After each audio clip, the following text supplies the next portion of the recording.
Okay, I was called here today to come and inspect the roof of a homeowner who had just purchased the home and was concerned about some roof issues. Now when you look at it, it seems fine, right? From the street, it looks beautiful. Nice shingle, GAF Timberline, Williamsburg slate. Very good shingle. But I want you to look closely at this video and watch and see some of the things that can happen. Okay, you look at the roof looks nice, right? Looks good, nice and straight across the bottom. Beautiful shingle, nice condition, right? Inspector comes and sees this, they say, okay, roof looks great, right? Not so much. So, the first thing you're gonna look at is underneath. So underneath, number one, no ice shield present. Okay, that's just felt paper under here. There's no ice shield. Okay, number two, what you notice, there's no drip edge present. I'm looking right at the wood. Okay, number three, here's the original layer roof that they left on, so it's a second layer.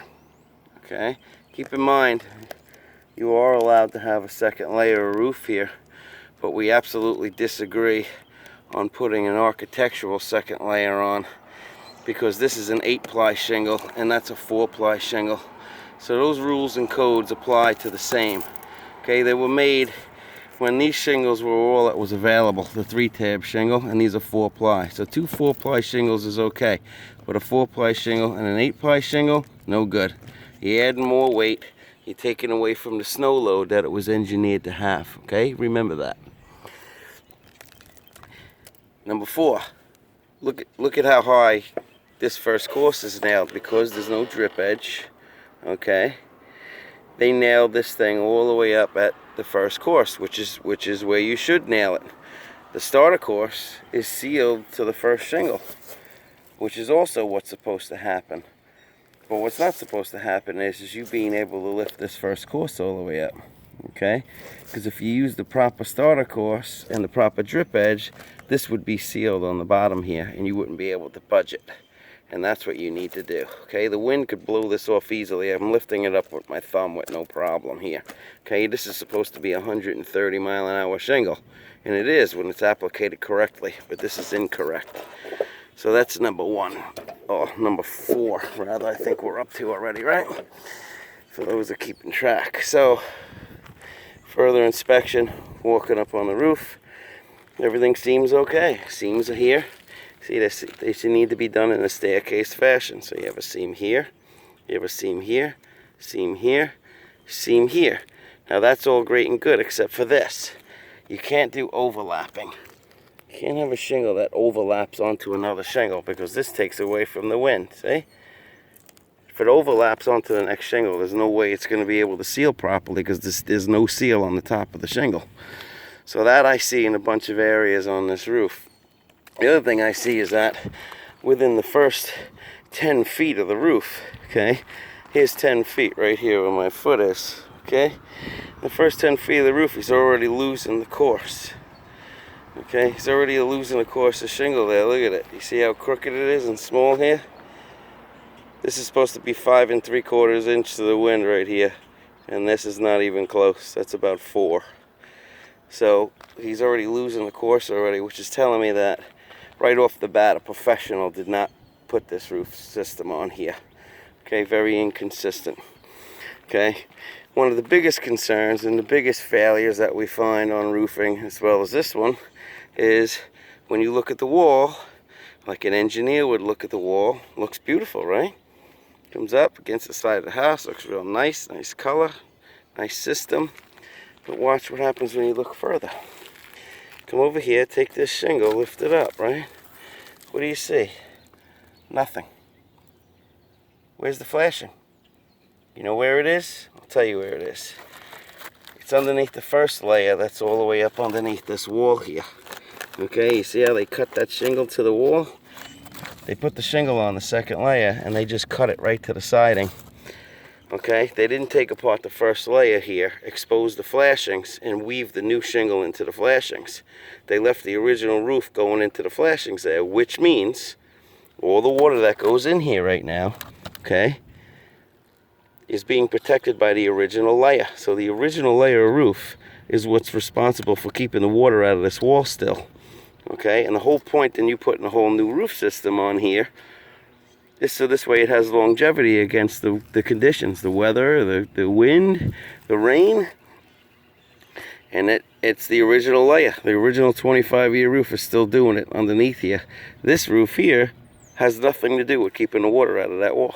No good. Okay, another one. I think we're probably up to like 7 already here, right? Again, lift up the shingle at the edge here, see? Lift it up, what do you got? Felt paper, tar paper, no ice shield. All that wood, okay? Exposed.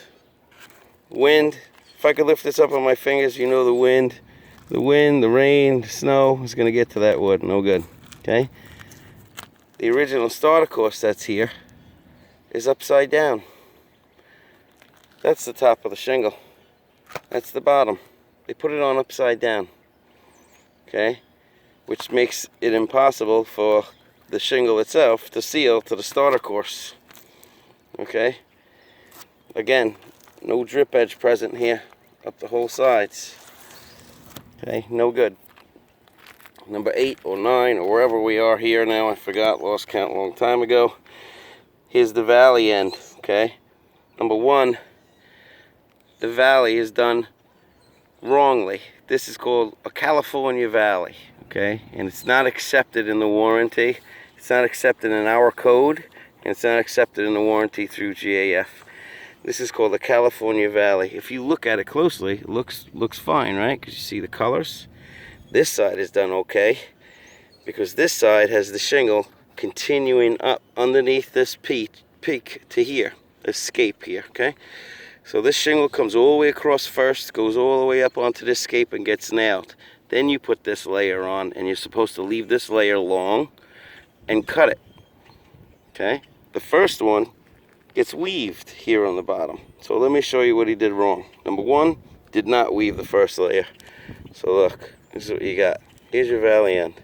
Here's your shingles. Look at this. And what do you see right there? Look at that. Nail right there. Right at the bottom. That's the original layer of roof, by the way. Here's the new one. So all he did was change the color of it. This is not keeping rain out at all. Okay? So no weave at the first course. The second thing is this is called the California Valley, like I said. So even though I explained it the way it should get done, look closely. Here's the end of the shingle. Here's the end of the shingle. What they did was they put a shingle long ways from the top all the way down, and then they just butted the bottom end of the shingle going all the way up next to it. So this is called the California Valley. Okay? So when you look at this now, this is a shingle here laying sideways. These shingles are coming over to it. These shingles should fully go all the way up onto this roof for the protection and then get cut, okay? So you have a full 12¼ inch shingle going all the way through the valley system with no nails for 6 inches on either side of this valley. What you got here is a long 12-inch shingle nailed all the way down here, okay, in the middle, and then these shingles just come in butt. So it loses its wind protection. Why? Because you know the shingles aren't going to seal properly to, you know, another course of roofing. It's not what it's made to do. Okay, that's number 1. Number 2, the water is going to go up underneath this California Valley here and eventually find a nail, and all the debris is going to get stuck underneath there, and then it's going to fail. Okay, that's not acceptable under any warranty. Okay, you need a full shingle going through this valley here. Okay, another thing, look at the ridge caps. Okay, notice something? Different colors, different shingle, different manufacturer altogether. Okay, you don't see this from the ground, right? It looks great, but there's the truth. Okay, got a 3-tab shingle cut over here. Used as caps. You have a cap that's made by another manufacturer over here in the middle. Okay, so again, voids out the warranty through GAF's roof system. just because of that. Okay, and that's a 25-year shingle nailed across that peak. Okay, and a lifetime shingle nailed onto the main house. So the peak's gonna fail faster than the rest of the roof here.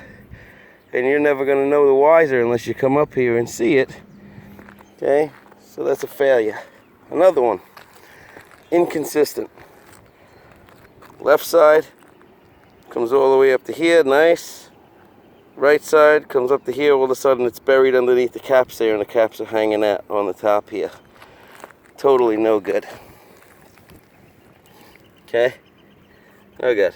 What's that doing? What's that doing anything? Because here's the end of the shingle right here. Okay, no good. More overlapping, no good. Come up to the top, same thing. Wrong caps, wrong manufacturer. Different caps, different manufacturer, all the way across the peak. Okay. Keep in mind, gentlemen just bought this house. Okay, which means that you had an inspector here. So why is he left with this? That remains to be seen. Another one. Ridge vent appears on here, right? You got a ridge vent going across this roof right here. It's a soft ridge vent. Okay? There's no way that this is breathing. Look how this is nailed. You can hardly get your finger under there. There's no way that's breathing there. It's up and down everywhere. It's nailed too far. It's not nailed at all. These things look like they're flopping in the breeze that I could pull them up with my hands right now. It doesn't even look nailed. Look, it's not. Look at this. This is what this gentleman's got to deal with now. Look at that. It's not nailed. It's not sealed. Nothing. There's the nails in the ridge vent. That's wide open now. Okay, that's no good. None of it.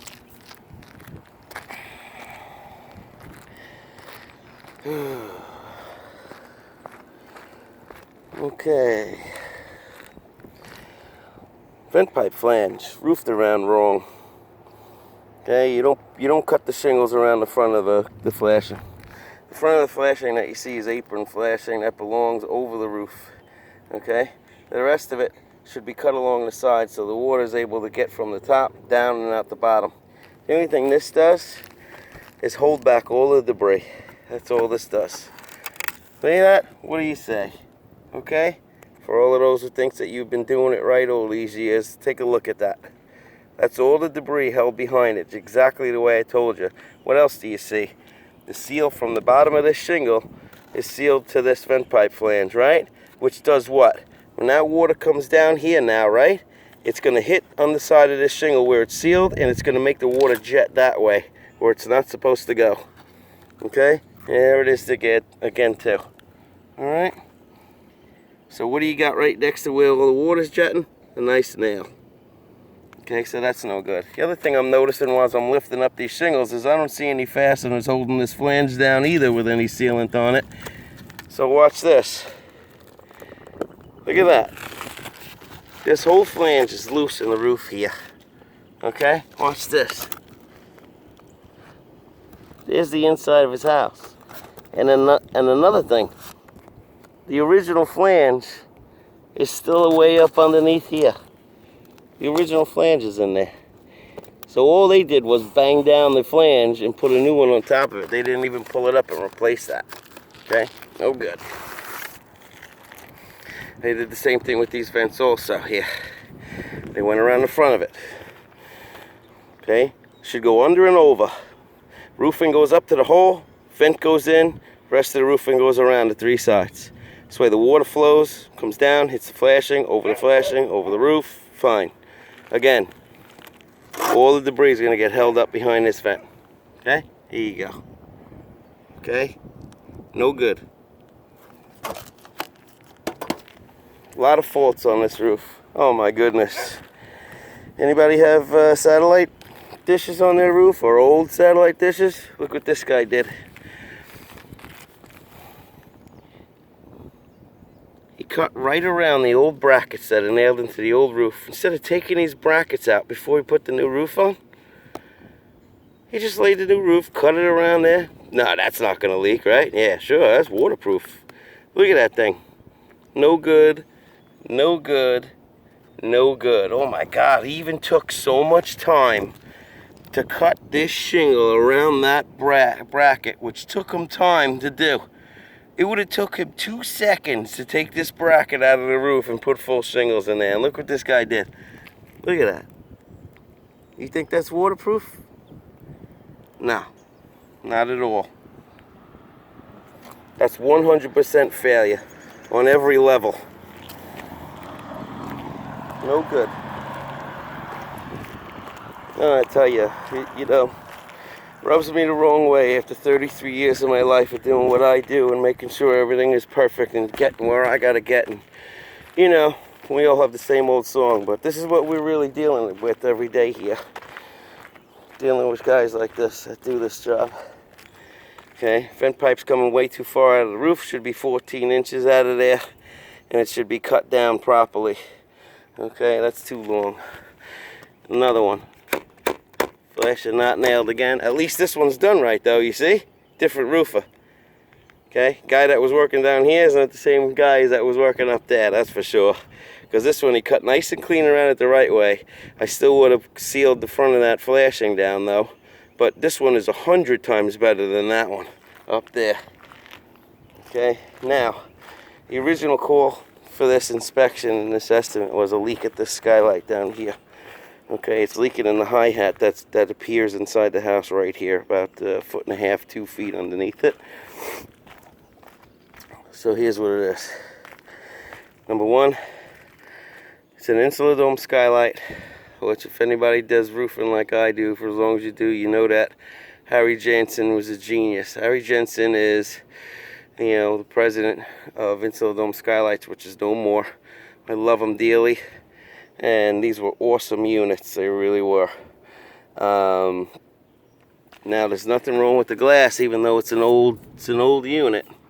But there's nothing wrong with the glass. It's not leaking here at the glass anyway. It's still nice and sealed, right? But where it is leaking is same idea as what happened with that flange before. Okay? He negated the flashing.